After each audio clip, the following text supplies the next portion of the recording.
এতিয়া আমি আৰম্ভ কৰিম পিটছ ইণ্ডিয়া এক্ট অফ 1784 এই ৰেগুলেটিং এক্ট অফ 1773 কিছুমান সাল সলনি ঘটোৱাৰ কাৰণে এই এক্টটো অনা হৈছে কিয়নো মানে ৰেগুলেটিং এক্ট অফ 1773 কিছুমান ডিফেক্ট আছিলে তাক মানে শুধৰাবৰ কাৰণে এই পিটছ ইণ্ডিয়া এক্ট অফ 1784 পাছ কৰিছিলে ইংৰাজ চৰকাৰে So, in a bid to rectify the defects of the Regulating Act of 1773, the British Parliament passed the Amending Act of 1781, also known as the Act of Settlement. A Pitts India Act of 1784 আগতে মানে আৰু এটা act পাছ কৰিছিলে ইংৰাজ চৰকাৰে সেইটো কোৱা হয় এমেন্ডিং এক্ট অফ 1781 1781 চনত এটা এক্ট পাছ কৰিছিলে এই ৰেগুলেটিং এক্ট অফ 1773 শুধৰাবৰ কাৰণে কিন্তু সেই এক্টৰ পিছত আৰু এটা এক্ট পাছ কৰা হ'ল এইটো মানে মোষ্ট বেছি ইম্পৰ্টেণ্ট সেইটো হ'ল Pitt's India Act of 1784 The main features এই পিটছ ইণ্ডিয়া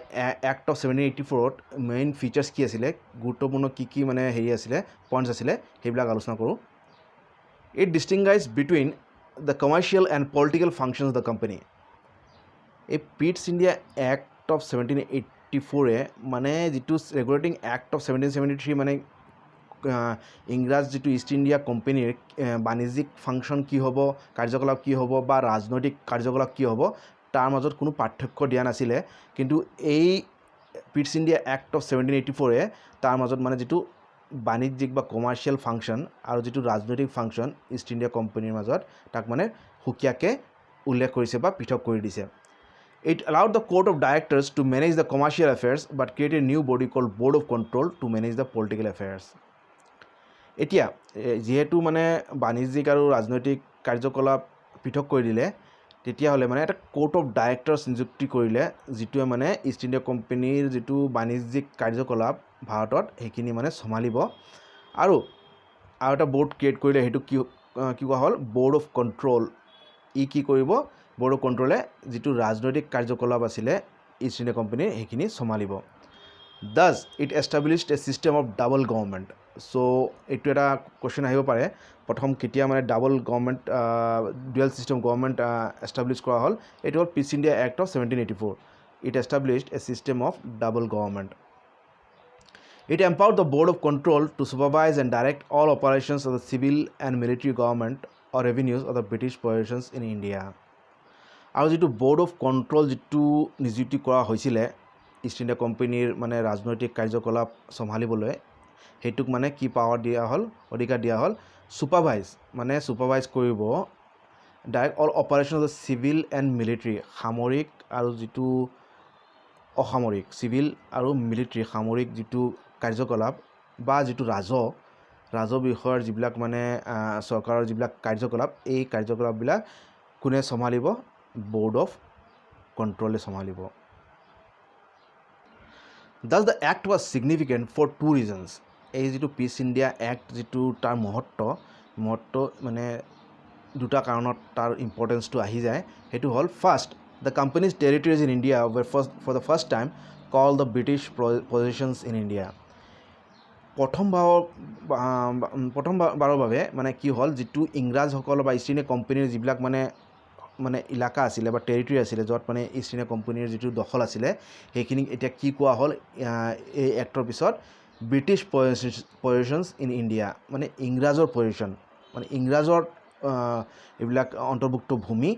আৰু ইষ্ট ইণ্ডিয়া কোম্পানী নহয় মানে ইংৰাজ চৰকাৰৰ বা যিটো লণ্ডনৰ চৰকাৰৰ আয়ত্তত এই ইষ্ট ইণ্ডিয়া কোম্পানীৰ যিখিনি টেৰিটৰি আছে ইষ্ট ইণ্ডিয়া কোম্পানীৰ হাতত সেইখিনি ইংৰাজ বা লণ্ডনৰ UK গভৰ্ণমেণ্টৰ আণ্ডাৰত এতিয়া And second, the British government was given the supreme control over company's affairs and its administration in India. আৰু কি কৰা হ'ল যিটো ইষ্ট ইণ্ডিয়া কোম্পানীৰ যিটো সাৰ্বভৌমিকতা আছিলে বা কণ্ট্ৰলিং আছিলে যিটো মানে ভাৰতত যিটো শাসন প্ৰণালী বা ব্যৱসায় বাণিজ্যত এতিয়া ইংৰাজ যিটো চৰকাৰ ব্ৰিটিছ গভৰ্ণমেণ্ট তাক সুপ্ৰিম কণ্ট্ৰল মানে চবতকৈ উচ্চ যিটো কণ্ট্ৰলিং পাৱাৰ যিটো কোম্পানীৰ যিবিলাক কাৰ্যকলাপৰ সেইটো ব্ৰিটিছ গভৰ্ণমেণ্টৰ হাতত গুচি গ'ল আৰু যিটো মানে ইষ্ট ইণ্ডিয়া কোম্পানীৰ যিটো শাসনভাৰ আছিলে ভাৰতত সেইটোও মানে এতিয়াৰ পৰা ইংৰাজ চৰকাৰ বা ব্ৰিটিছ গভৰ্ণমেণ্টে চম্ভালিব এতিয়া নেক্সট আমি আৰম্ভ কৰিম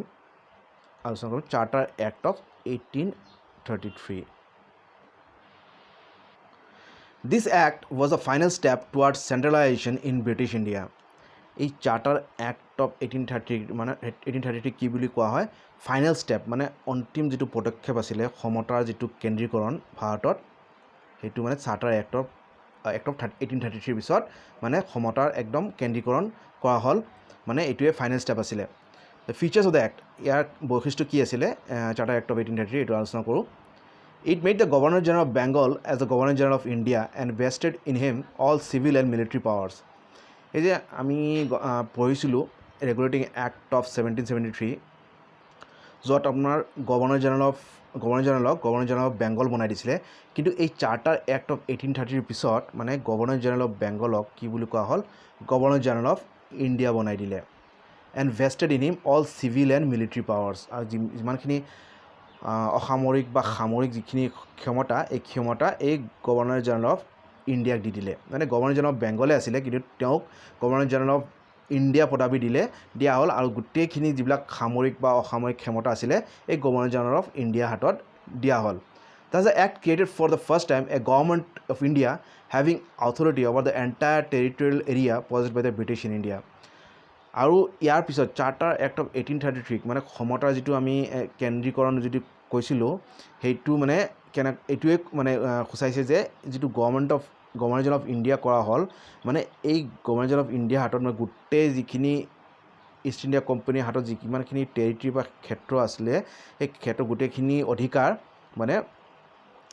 এই ব্ৰিটিছ গভৰ্ণমেণ্টক হাতত দিয়া হ'ল আৰু প্ৰথম যিজন মানে গভৰ্ণৰ জেনেৰেল আছিলে এইটো মই সুধিছিলোঁ ফাৰ্ষ্ট ক্লাছত কোন আছিলে governor general of India lord William Bentinck was the first Governor General of India. Next point, it deprived the Governor of Bombay and Madras of their legislative powers. আৰু যিটো Madras presidency আৰু বম্বে প্ৰেচিডেঞ্চিৰ যিজনবিলাক গভৰ্ণৰ আছিলে তেওঁলোকৰ যিটো প্ৰবক্তা ন্যায় প্ৰেৰণ কৰা বা ন্যায় বনোৱাৰ যিটো অধিকাৰ লেজিসলেটিভ পাৱাৰ সেইটো মানে কাঢ়ি লোৱা হ'ল আৰু সেই যিটো ন্যায় পালন কৰা বা ন্যায় যিটো কায়েম কৰাৰ যিখিনি অধিকাৰ এই অধিকাৰ দিয়া হ'ল কাক লৰ্ড উইলিয়াম বেণ্টিক বা গভৰ্ণৰ জেনেৰেল অফ ইণ্ডিয়াক দিয়া হ'ল the governor general of India was given exclusive legislative powers for the entire British India মানে এতিয়াৰ পৰা এই গভৰ্ণৰ জেনেৰেল অফ ইণ্ডিয়াক মানে গোটেই ভাৰতৰ মানে ন্যায় ব্যৱস্থাৰ অধিকাৰ দিয়া হ'ল the laws made under the previous acts were called as regulations while laws made under this act were called as acts. The laws made under this act were called as acts. তাৰমানে এই charter act of 1833 আগতে যিমানখিনি ল ইংৰাজ চৰকাৰে পাছ কৰিছিলে এই গোটেইখিনিক মানে ৰেগুলেশ্যনছ বুলি কোৱা হৈছিলে যেনেকৈ ৰেগুলেটিং এক্ট অফ 1773 সেইদৰে কিন্তু ইয়াৰ পিছত যিখিনি মানে ন্যায় বা ল পাছ কৰিছিলে ইংৰাজ চৰকাৰে সেইবিলাকক মানে এক্টছ বুলি কোৱা হ'ল যেনেকুৱা আমাৰ charter act of 1833 charter act of 1853 বা গভৰ্ণমেণ্ট অফ ইণ্ডিয়া এক্ট 1858 এনেকুৱা ধৰণৰ মানে গোটেইখিনি যিবিলাক ল পাছ কৰা হ'ল ইয়াৰ পিছত মানে এক্টছ বুলি কোৱা হ'ল 3 number point it ended the activities of the East India company as a commercial body which became a purely administrative body আৰু যিটো ইষ্ট ইণ্ডিয়া কোম্পানীৰ যিটো কাৰ্যকলাপ বাণিজ্যিক কাৰ্যকলাপ যিটো বাণিজ্যিক বডি হিচাপে যিটো কাৰ্যকলাপ আছিলে সেইটো মানে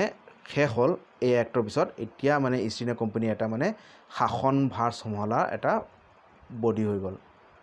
it provided that the company's territories in India were held by it in trust for his majesty his heirs and ছাকচেছৰ্ছ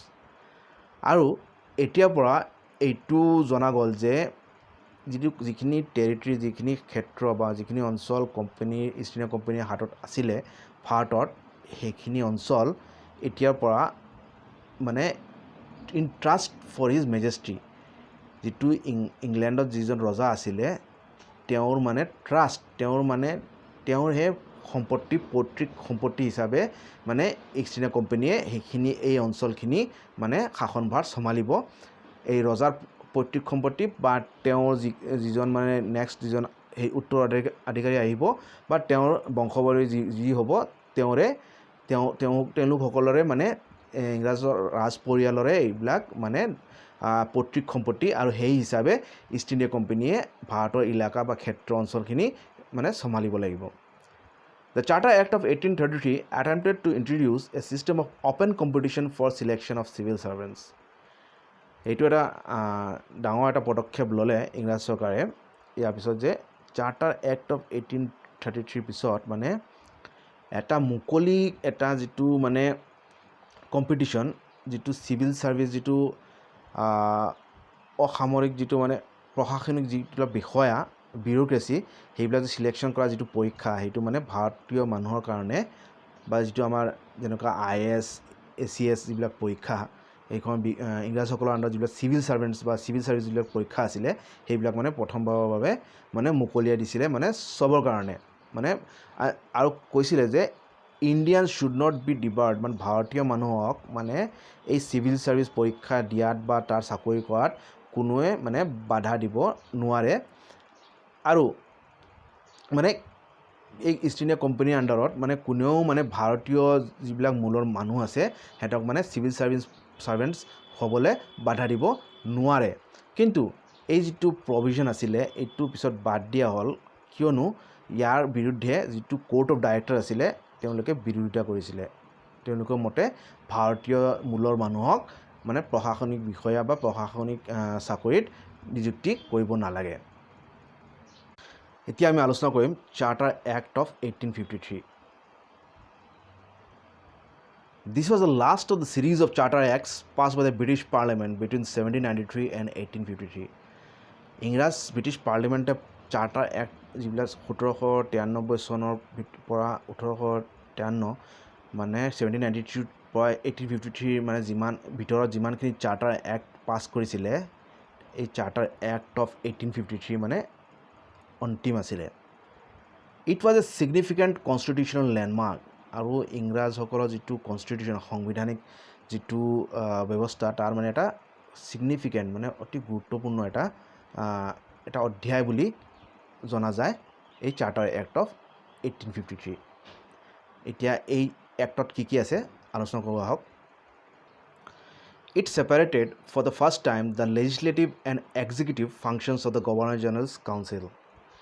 এতিয়া যিটো গভৰ্ণৰ জেনেৰেলৰ যিটো কাউন্সিল আছিলে যিটো মানে বিষয়াসকলৰ যিটো এটা কাউন্সিল আছিলে গভৰ্ণৰ জেনেৰেলৰ সেই কাউন্সিলৰ প্ৰথমবাৰৰ বাবে এই এক্টৰ পিছত চাৰ্টাৰ এক্ট অফ 1853 পিছত মানে এইটো লেজিসলেটিভ আৰু এক্সিকিউটিভ যিটো ফাংচন যিটো ন্যায় বনোৱা আৰু ন্যায় যিটো পালন কৰা ন্যায় কাৰ্যকৰী কৰা যিটো ফাংচন যেনেকুৱা আমাৰ যিটো ন্যায় বনায় পাৰ্লিমেণ্টত বা ন্যায় যিটো কাৰ্যকৰী কৰে আমাৰ মিনিষ্টাৰসকলে সেইদৰে মানে লেজিসলেটিভ আৰু এক্সিকিউটিভ ফাংচন যিটো লেজিসলেটিভ গভৰ্ণৰ জেনেৰেলৰ যিটো কাউন্সিল আছিলে সেইটো মানে ফাংচনটোৰ কাৰ্যকলাপবিলাক মানে পৃথক কৰি দিয়া হ'ল মানে এটা ভাগে ন্যায় বনাব আৰু এটা ভাগে কি কৰিব ন্যায় প্ৰেৰণ কৰিব বা ন্যায় পালন কৰিব It provided for addition of 6 new members called legislative councillors to the council. আৰু এই গভৰ্ণৰ জেনেৰেলৰ যিটো কাউন্সিল আছিলে এই কাউন্সিলত 6জন অতিৰিক্ত নতুন মেম্বাৰ অন্তৰ্ভুক্ত কৰিলে এই আৰু এটক কি বুলি কোৱা হ'ল legislative councillors.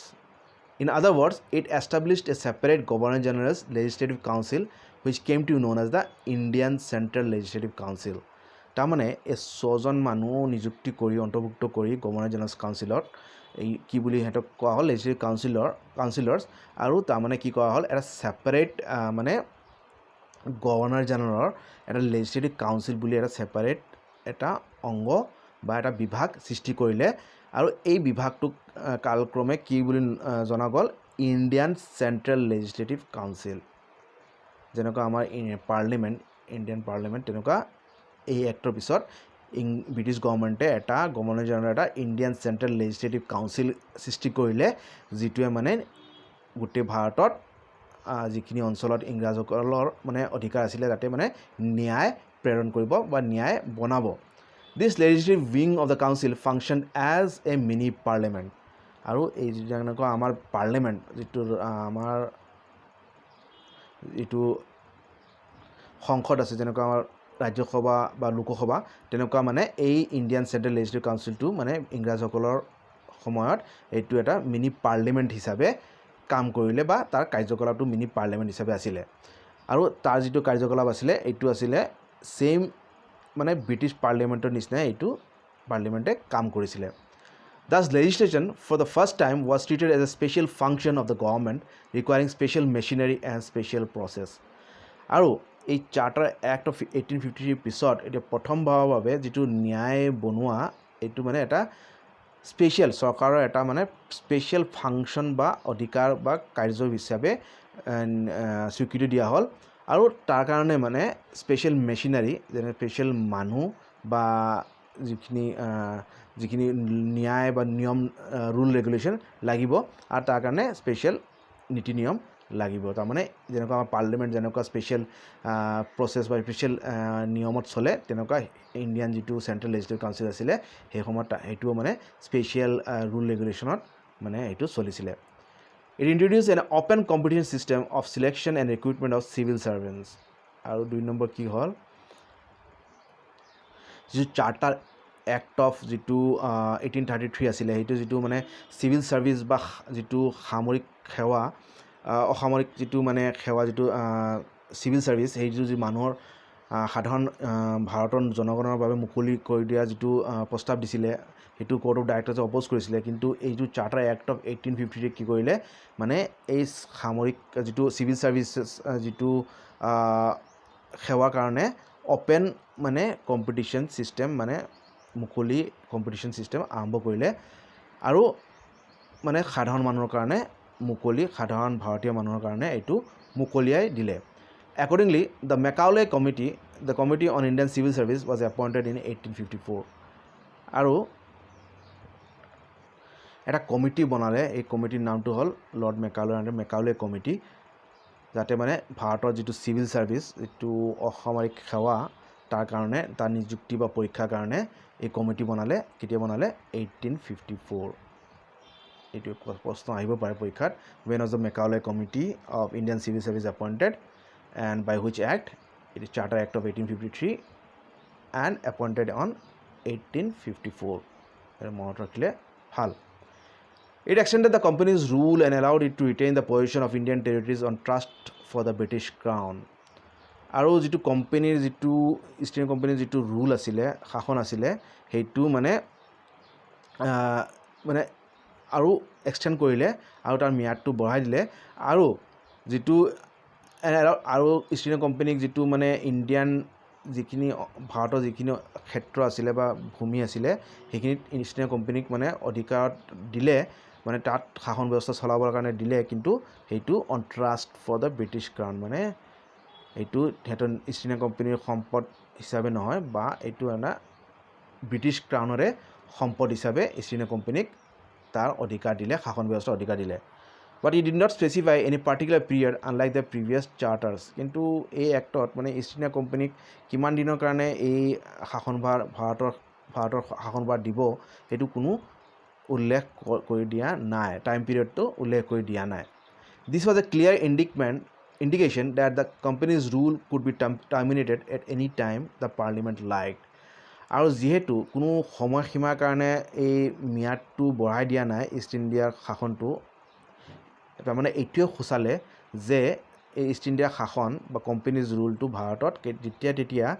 ইংৰাজ চৰকাৰে বন্ধ কৰি দিব পাৰে বা ইংৰাজ যিটো পাৰ্লিমেণ্ট আছিলে পাৰ্লিমেণ্টে যেতিয়া ইচ্ছা কৰে তেতিয়া মানে ইষ্ট ইণ্ডিয়া কোম্পানীৰ ৰুলটো ভাৰতত শেষ কৰি দিব পাৰে It introduced for the first time local representation in the Indian Central Legislative Council আৰু এই যিটো মিনি পাৰ্লিমেণ্ট বা ইণ্ডিয়ান চেণ্ট্ৰেল লেজিছলেটিভ কাউন্সিল যি সৃষ্টি কৰিছিলে তাতে মানে প্ৰথমবাৰৰ বাবে ভাৰতীয় লোকক মানে নিযুক্তি কৰা হ'ল Of the 6 new legislative members of the Governor-General's Council, 4 members were appointed by the local provincial governments of Madras, Bombay, Bengal and Agra. এই 6জন যে নতুনকৈ লেজিছলেটিভ মেম্বাৰ্ছ যে নিযুক্তি কৰা হ'ল গভৰ্ণৰ জেনেৰেলছ কাউন্সিলত তাৰে মানে 4জন মানে নিযুক্তি কৰা হ'ল বা লোকেল মানুহৰ মানে ভাৰতীয় মানুহক অৰ্পণ কৰা হ'ল লোকেল প্ৰভিন্স আৰু কোনে কৰিলে প্ৰভিন্সিয়েল গভৰ্ণমেণ্ট লোকেল প্ৰভিন্সিয়েল স্থানীয় যিটো গভৰ্ণমেণ্ট মাদ্ৰাজ বম্বে বেংগল আৰু আগ্ৰা যিবিলাক স্থানীয় প্ৰভিন্সিয়েল চৰকাৰ আছিলে মানে স্থানীয় মানুহক নিযুক্তি কৰিলে এই 6জনীয়া দলৰ আমাৰ 4জন মেম্বাৰক এইটো আছিলে আমাৰ চাৰ্টাৰ এক্ট অফ 1853 এতিয়া আমি আলোচনা কৰিম দ্য ক্ৰাউন ৰুল 1858 to 1947 ইয়াৰ পিছত যেতিয়া মানে কোম্পানী ৰুল শেষ হ'ল এতিয়া আমি আলোচনা কৰিম যিটো ক্ৰাউন ৰুল মানে ডাইৰেক্টলি যিটো দেশৰ শাসনভাৰ ইংৰাজ ৰজা বা ব্ৰিটিছ পাৰ্লিয়ামেণ্ট UK গভৰ্ণমেণ্টে চম্ভালিব ইয়াৰ পিছত ইমান দিনটো মানে 1858 লগে ইষ্ট ইণ্ডিয়া কোম্পানীৰ অধিকাৰত আছিলে এতিয়া আমি আলোচনা কৰিম যিটো মানে এতিয়া ক্ৰাউন ৰুল মানে ডাইৰেক্টলি ব্ৰিটিছ গভৰ্ণমেণ্টৰ আণ্ডাৰত ভাৰতৰ অধিকাৰ গুচি গ'ল আৰু তেওঁলোকে কেনেকুৱা শাসনভাৰ চম্ভালিলে বা কি এক্ট পাছ কৰিলে এইটো আমি আলোচনা কৰিম নেক্সট ক্লাছত